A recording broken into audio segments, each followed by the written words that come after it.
What's good, Commanders fans? As requested, a DK Metcalf video coming your way. This one's not going to be long because I don't think it's super realistic that we trade for DK Metcalf. I wouldn't mind it though. I wouldn't be against it for sure. That'd just make the team better. It'd make the wide receiver room better. And he's more of a natural wide receiver, than what Debo is. Debo's a darn good receiver, of course. Like, he's going to make the offense better. But if you're looking for a guy to, be a big body target that everybody desires and wants so much, a 6'4", big bodied, quick, fast, straight line speed receiver like DK Metcalf, physicality, toughness, you would bring another tough physical guy in here. Like, you talk about physicality with Debo, physicality is definitely a part of DK Metcalf's game. He's another eagle killer as well. So, former second round pick, let's see how much he's making. In his contract, he's making $24 million. So if you bring DK in, that's a lot of money allocated to the wide receiver position and draft capital now. You would trade probably a second round pick for Debo. You're not gonna just trade a fifth round pick for DK Metcalf. You're not. You're gonna have to trade a second round pick for DK Metcalf for sure. At least I would say no less than a third. That's probably what the Seahawks would want or would take. I don't think they would take anything less than a third round pick because he's still. Even though he kind of had a down year, like right now, Jackson Smith and Jigba is their number one receiver, or was their number one receiver last year. So DK had 1,114 yards in 2023, 1,048 in 2022, 967 in 2021, 992 this past season. So he's not really declining. Like he didn't have a 1,000 yard season, but he's not really declining. Like he's kind of still at his usual numbers. 5 touchdown catches this year.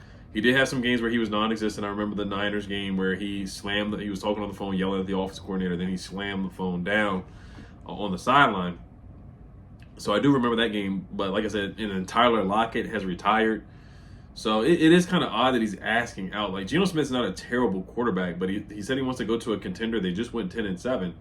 So, we'll see what his reasoning is. I don't think he's going to get another contract anywhere else. I don't think it's that either. He was in the same draft class as was he in the same class with Terry? No, I don't think he was. No, he was not. He's not in the same class as Terry. I don't think. No, he's not in the same class.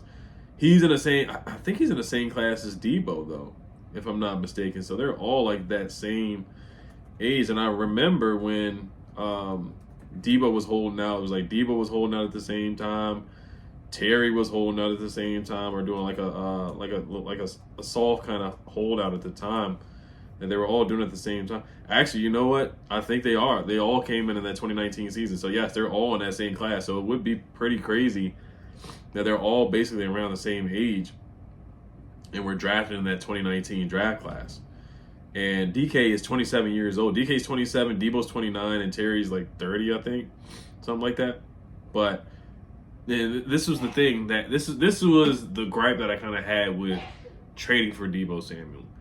Was I think they just did it a little too early. I wanted them to wait for DK or go after DK Metcalf. And, I'm not mad at the Debo trade, but if you would have waited and saved that 5th round pick and just traded a third or just traded a second for DK Metcalf, that's probably what I rather would have done to get more of a natural wide receiver. And you have Terry and DK and then Christian Kirk. That wide receiver room is really lethal. But now it's looking like it's going to be Terry, Debo, and Christian Kirk, which is still a good receiving room. But I think Terry, DK, and Christian Kirk would have been the room I would have preferred, just in my opinion. But like I said, a lot of people in the comments in my last video were talking about DK and like, we should go after DK and we should go after DK. But I just don't think it's realistic because they just traded a pick for Debo Samuel. And I think now they're just going to use free agency to sign another receiver. And then if they're going to trade a pick, it's going to be for someone on the defensive side of the ball, in my opinion. I don't think they're going to trade another draft pick for a receiver again. I think that's it for the rest of the season or the offseason. I don't think they're going to trade another pick for a wide receiver. I think that's out the table. I think they have already allocated the draft pick for a receiver. So I think right now they want to focus on defense. Myles Garrett, we'll see. Draft, like, Time makes things happen. Deadlines make things happen. So I think the draft is kind of where you may see that happen. Like if they actually do trade Myles Garrett, I think that might be the time they do it, right around the draft or draft night. Or they may do it during free agency. They may just say, hey, let's move on and come to their senses and move Myles Garrett. So that would be a first round pick and then next year's first round pick most likely for Myles Garrett. So there could be a scenario where we don't have a first round pick. Now we don't have a fifth round pick where we just don't have a lot of picks. And that's what happens when you're in win now mode. When you believe that you are close or you are close to making the Super Bowl, which I believe we are, or at least the NFC Championship again, that's when you make moves and you trade picks and you go after veterans, guys that can help you win now. So I don't blame Adam Peters if he is aggressive and use another draft pick to get Myles Garrett and does that. It is what it is. You got to help your young quarterback while he's on a rookie deal to help him on the defensive side of the ball and also help him clearly on the offensive side of the ball. So, but yeah, DK's had a great career, man. He's had an excellent career. Like I said, 992 receiving yards. Longest catch last year was 71 yards, 5 touchdowns, 8 touchdowns in 2023. Like I said, we know what he does to the Eagles. Super speedy. And character-wise, I think he's fine. You know, we've seen him mouth off and complain on the sidelines, but I don't think he's malcontent or anything like that. So, I mean, I wouldn't be mad if they traded for DK, but like I said again, I just don't think it's super realistic that they would do something like that because, you know, they already made the Deebo Samuel move, and I think they're going to go on the more cost-efficient route and not use another draft pick and go the Christian Kirk route or the Hollywood Brown route or the Darius Slayton route right now.